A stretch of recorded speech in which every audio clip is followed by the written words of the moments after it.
E aí galera, hoje vamos falar sobre Portugal. Os portugueses foram os primeiros a conseguir contornar o continente africano e os maiores responsáveis então por fazer as grandes navegações, ou seja, aquelas viagens que saíram da Europa e chegavam até a América, até a África e até a China e o Japão, por exemplo.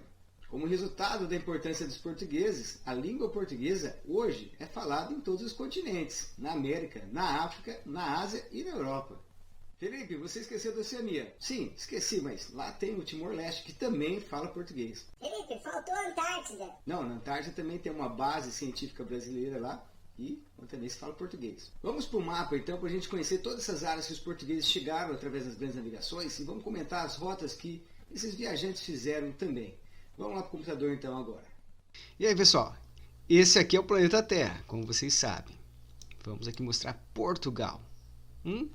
Pequeno país aqui da Europa. Europa, essa região aqui, que temos aqui ao centro do globo nesse momento. E a Península Ibérica está aqui ao sul. Temos na Península Ibérica Espanha e Portugal. Portugal só faz fronteira terrestre com a Espanha, certo? Veja que está bem perto aqui da divisa entre África e Europa, o Estreito de Gibraltar. Portugal está aqui bem próximo a essa área, certo? Bom, o que foi o Império Português? O Império Marítimo Português é fruto de uma expansão feita através das navegações. Então, os portugueses passaram por todo esse contorno da África. Essa estrelinha que aparece aqui ao centro é muito importante. Aqui marca o Cabo Bojador, é um ponto que nenhum europeu havia conseguido passar de barco.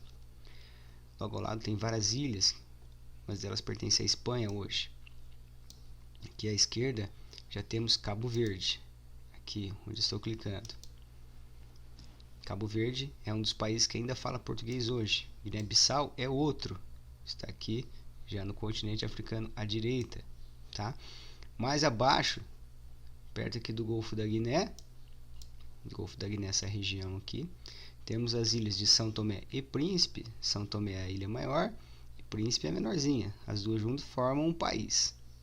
Também fala português. Aqui, essa área em roxinha aqui, é o Exclave de Cabinda, ou seja, é um território que pertence a Angola, mas não faz fronteira com Angola. Ele está isolado de Angola por causa da saída aqui da República Democrática do Congo para o mar. E essa região de Cabinda pertence a Angola, esse país muito grande aqui na África, que também fala português ainda hoje como língua oficial. Outro desses países é Moçambique, também grande, também está aqui na África, só que Angola está na costa do Atlântico, Moçambique na costa do Índico, certo? Os portugueses passaram por toda essa região da África, que contornaram tudo isso aqui em aproximadamente um século. Passaram lá do Bojador no começo do século XV e passaram aqui do Cabo das Tormentas, aqui embaixo, em 1498, com Vasco da Gama. E então, esse cabo foi rebatizado para Cabo da Boa Esperança. Isso aqui garantiu uma rota de comércio muito boa para os portugueses, porque chegava às Índias. E a gente fala as Índias porque a Índia, na época, era uma coisa bastante indefinida, vamos dizer assim. Hoje, a gente fala Índia, tem um país que se chama Índia, tá? Mas naquele tempo, havia uma série de estados menores, né? Governados por marajás, eram vários, dezenas, né? E os europeus tinham uma ideia bastante alargada de Índia. Alguns consideravam até a Etiópia, que está aqui na África, é um reino cristão e negro, como Índia, tá? Falava isso na Índia Negra. Os portugueses chegaram aqui, passaram por Diu, por Goa, na Índia. Goa foi devolvido bem mais tarde para a Índia. E chegaram até aqui, tá? Extremo leste do hemisfério. Em Macau, hoje na China. E em Timor, uma ilha aqui no Pacífico, entre a Indonésia e a Austrália. Tá, os portugueses chegaram até aqui, foram grandes viagens, lembrando que eles chegaram até o Japão também, aportaram em terras japonesas. Então, por toda essa extensão, os portugueses passaram.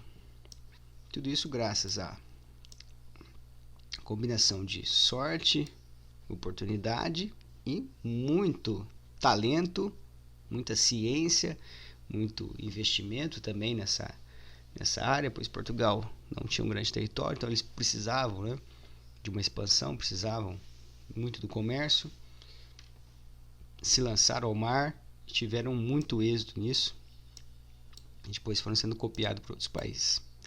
Vamos falar um pouquinho da geografia de Portugal aqui agora. Aqui, nessa esquina aqui, temos Sagres, tá? É como se fosse a esquina aqui de Portugal. Temos aqui onde tem esse monte de bolinhas aqui que eu marquei, Lisboa, capital, já vamos falar mais dela. Temos aqui ao centro, mais do centro para o norte, a cidade de Coimbra, certo? Famosa por ter uma das universidades mais antigas da Europa. E aqui ao norte, a cidade de Porto. Muito importante, Porto, porque ela deu o nome, né? A junção lá da vila de Porto com a de Gaia, que deu o nome do condado ao condado portucalense, que está na origem do nome de Portugal. Vamos falar de Lisboa aqui então. Para isso vamos dar um zoom bem grande. Lisboa está no estuário do Tejo, ou seja, o rio Tejo, esse rio aqui que vai morrer já no Oceano Atlântico, nas proximidades de Lisboa, ele nasce lá perto, né, nos arredores quase de Madrid, aqui na Espanha, e vem descendo até chegar aqui no litoral. E Lisboa está bem na foz do rio Tejo. É dali que saíam as embarcações que chegaram ao Brasil, que chegaram à África, que chegaram à Índia. São as grandes navegações. Vamos fazer aqui, vou mostrar aqui os lugares para vocês então. Essa vila que eu destaquei aqui também do lado é Évora, é um vilarejo português que guarda muitas construções da época dos romanos ainda, né? Então muita gente se esquece que Portugal foi ponto aí de passagem dos romanos. Dando zoom sobre Lisboa. Aqui temos a Torre de Belém, nesse ponto aqui, certo? A Torre de Belém, vou mostrar as fotos aí, é de onde partiam os navios, tá? Ali temos um monumento ali bem próximo, nessa região de Belém. E aqui começa toda a história do grande Império Português que, como vimos aí, dominou o mundo. Ao lado da Torre de Belém, temos um importante ponto de Lisboa, que é o Mosteiro dos Jerônimos, uma das construções mais importantes da arquitetura portuguesa, que consagrou o estilo manuelino. Um pouquinho mais acima, temos o Palácio Nacional da Ajuda.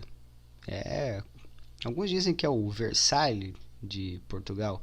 É um palácio gigantesco, maravilhoso, que fica lá em Portugal. E Portugal ainda tem outros castelos maravilhosos, Palácio de Mafra, de Queluz. Enfim, é um país, se a gente comparar com a França, por exemplo, é bem pequeno em relação à França, mas deixou um legado de arquitetura, de palácios tão impressionante quanto a França, e fala-se pouco nisso. Outros pontos que eu destaquei aqui, Convento do Carmo. Esse convento, que está parcialmente destruído, né, preserva então as ruínas de um convento que foi destruído no grande terremoto de Lisboa. Esse terremoto arrasou com a cidade de Lisboa, arrasou também com as finanças de Portugal, mas ainda está preservado aqui parcialmente. É muito importante, um ponto turístico importantíssimo de Lisboa. Mais aqui à direita, o Castelo de São Jorge. Esse Castelo de São Jorge, ele é uma construção ainda medieval, guarda traços da presença dos mouros, ou seja, dos árabes muçulmanos em Portugal. Isso aqui, essa ideia da reconquista de Portugal pelos cristãos é muito importante, tanto para a constituição de Portugal como país, quanto para a expansão marítima que eles vão fazer. Eles vão se sobrepor, lutar contra povos africanos, asiáticos, imbuídos dessa ideia de reconquistar terras para o cristianismo. Aqui embaixo temos também o Museu de Lisboa, um teatro romano. Mais à direita, o Museu do Fado, que é um estilo clássico de música portuguesa. É como se fosse o samba deles, né? Inclusive nasceu um pouquinho antes do samba, o fado, mas tem uma trajetória bastante parecida. E o outro ponto com isso aqui é o Panteão Nacional dos Portugueses. O Panteão, inicialmente, né, é o lugar onde se ficam os deuses, mas na Idade Contemporânea passaram-se a construir panteões nacionais para homenagear os grandes homens das nações. A França tem um panteão e Portugal também tem um. Ali estão homenageados escritores, músicos, artistas, políticos, enfim, militares, pessoas que se destacaram e foram muito importantes para Portugal. Queria chamar a atenção ainda que aqui próximo a Lisboa, mas com uma certa distância e protegido principalmente por muitas montanhas, temos a vila de Sintra, né? A cidade de Sintra. Dentro dela tem a Quinta da Regaleira, o Palácio da Pena. Sintra é uma cidade muito visitada pelos turistas, até porque é bem próximo de Portugal, meia hora você chega lá e acaba sendo bem interessante. Era um refúgio dos reis também, porque estava protegido pelas montanhas, enfim, era mais difícil de se chegar lá do que em Lisboa. Hoje são mais de 250 milhões de falantes do português como língua nativa. É lógico que boa parte deles está no Brasil, né? Na conta dos 200 milhões do Brasil. Portugal mesmo só tem cerca de 12 milhões de habitantes. Então todos os outros falantes aí vêm desses países: Moçambique, Angola, Timor, né? Tem mesmo Macau, que alguns consideram como parte da China, outros consideram com estatuto diferenciado, né? Então, como por exemplo, teria Hong Kong. Inclusive, Macau e Hong Kong foram devolvidas, entre aspas, é por isso que, e é isso que gera essa situação especial das duas. Muito recentemente foram devolvidos para a China. Hong Kong foi devolvida pelos ingleses e Macau foi devolvida pelos portugueses. A devolução de Macau é considerada o fim do Império Português, que é tanto o primeiro império marítimo europeu quanto o último, portanto, certo? E para esse vídeo não ficar muito longo, nós encerramos por aqui. Se você quer que a gente aprofunde algum assunto aí, depois deixa a sugestão nos comentários aí que a gente vai trabalhando nisso, beleza?